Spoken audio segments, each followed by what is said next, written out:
এবার আর শেষ রক্ষা হলো না। কলকাতার সঙ্গে ১৫০ বছরের সম্পর্ক শেষ হয়ে গেল।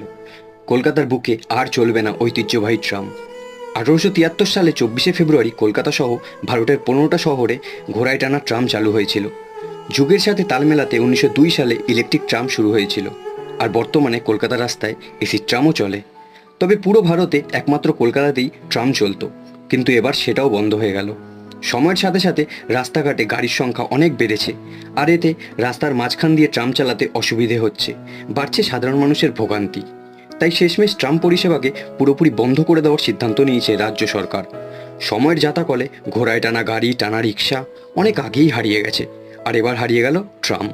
তবে স্বস্তির বিষয় হলো, ধর্মতলা থেকে ময়দান পর্যন্ত একটি সুসজ্জিত হেরিটেজ ট্রাম চালানো হবে, যেটা শহর কলকাতার ঐতিহ্যবাহী ট্রামের অস্তিত্বকে ধরে রাখবে।